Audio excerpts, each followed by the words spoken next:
Hello YouTube, this is Em, and if you've come wondering what the fuck is going on with my hair, then you're in the right place, baby.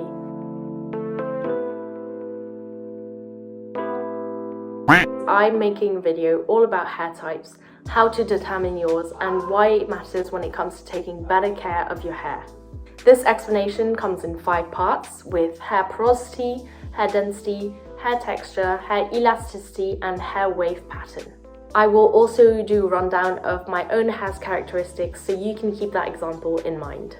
So I've done my fair share of research for this video, but would like to especially mention YouTuber Abby Young, whose videos are highly informative and have inspired the making of this one. Without further ado, here's everything you need to know about hair types.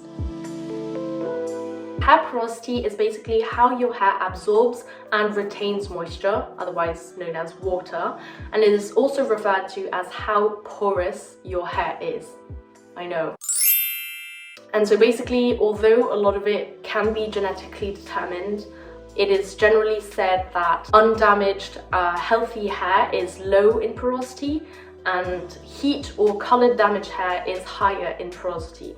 So low porosity hair has very tightly wound cuticles, meaning if this is the hair shaft, then you will have the cuticles like this, like facing in kind of, meaning that moisture, water, etc. can hardly penetrate through, leave the hair very dehydrated because it just is basically water repellent.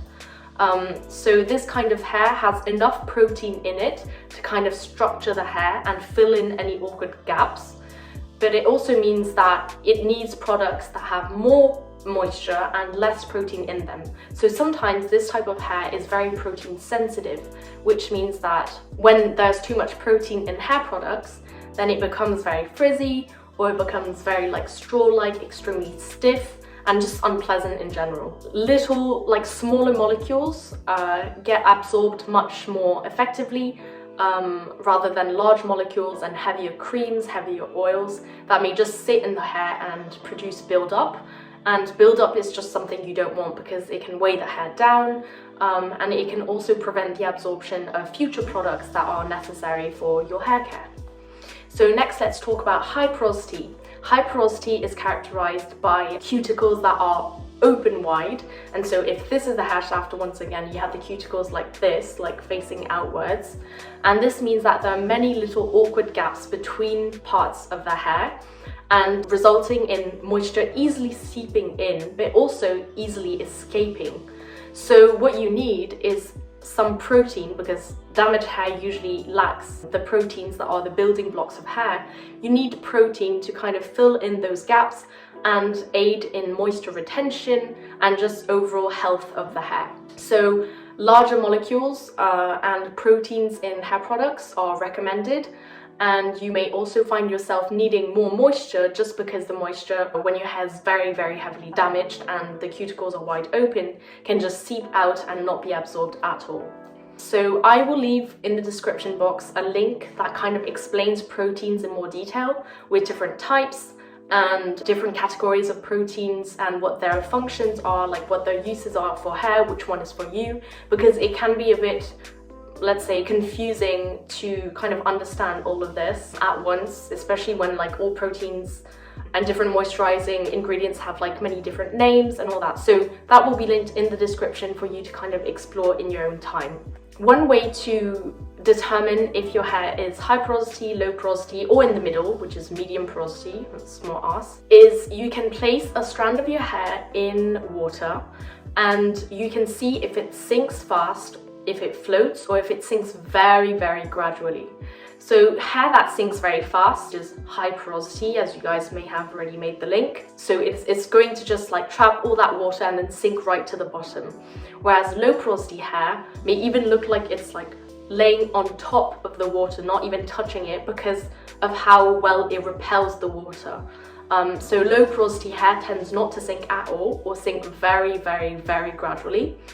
And medium porosity hair somewhat in the middle and will take some time to sink down. For medium porosity hair, a note to make is that it takes a bit of trial and error to kind of grasp what works for you, because you may be needing some aspects of low porosity hair and some aspects of high porosity hair. So it's just trial and error, and I don't have medium porosity hair, so I can't really steer you in a particular direction. It's up to you to kind of experiment.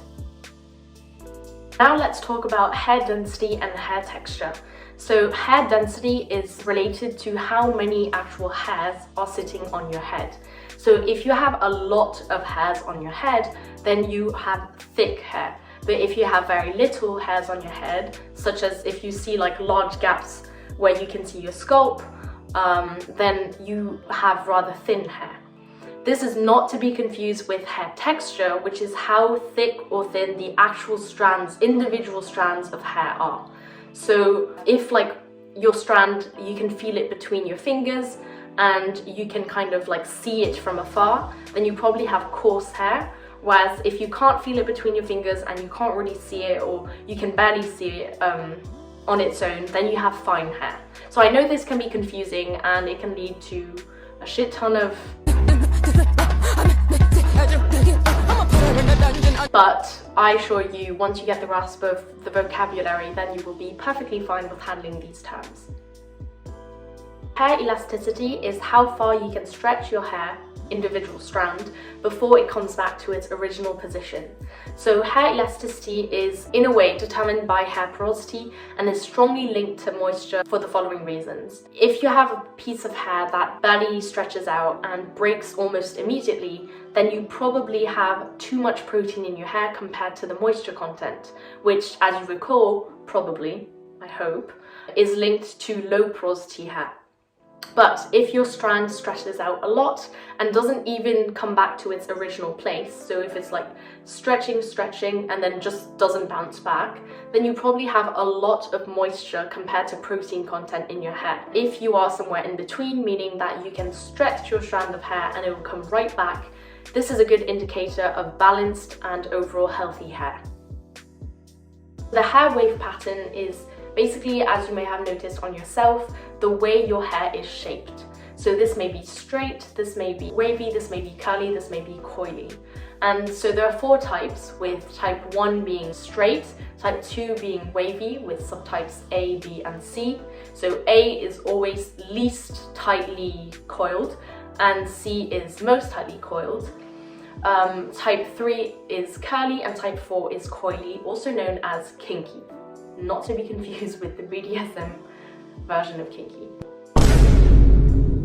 If your hair is damaged or saturated in product or just very frizzy, then it might actually not take the shape that it usually would in the most ideal conditions. It is up to you to kind of, through trial and error, see what different methods, such as the curly girl method, do for you and do for your hair, and how it turns out with that. So I really encourage you to check out those many resources on YouTube and on the internet about different methods for different types of hair, different wave patterns, and see what works for you and what doesn't work for you. Because plenty of people, during quarantine especially, have really rediscovered their hair type.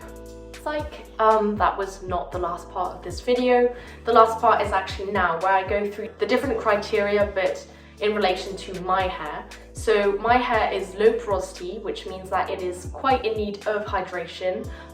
It doesn't absorb water well at all, so as you can see, it is quite dry at the moment.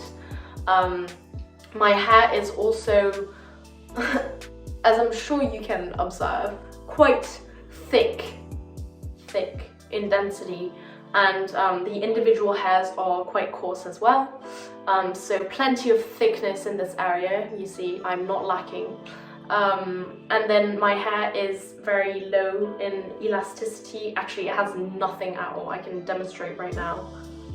See, it just snapped. I didn't even pull it a little bit, it just snapped, which is very sad. I am trying to improve this, obviously, but it goes with the hydration. I just don't have enough moisture in my hair. And as for wave pattern, well, my hair isn't at its ideal state right now. Usually when it dries completely naturally, free of any products, free of any whatever to my hair, it dries wavy. And so I've determined my hair as being type 2A, but it's a type 2A in progress with need of a lot of improvement. Yeah, that's me, but we're all learning and we are on this hair care journey together. I don't know why I'm making this video because I'm totally not like, my hair's not the shit right now. Oh fuck, I just like pulled another strand out. But yeah, my hair's not the shit. But I made this video just so you can learn more about your hair and hopefully you'll just get on faster than me in this hair care journey. Right guys, so I actually forgot to film the outro yesterday, so I'm filming it today whilst I'm editing the video. Thank you so much for watching. I really hope you enjoyed or that you found it somewhat informative. Please feel free to comment down below what you would like me to talk about next or what you would like me to research in more depth. And with that, I'll see you in the next video. Bye!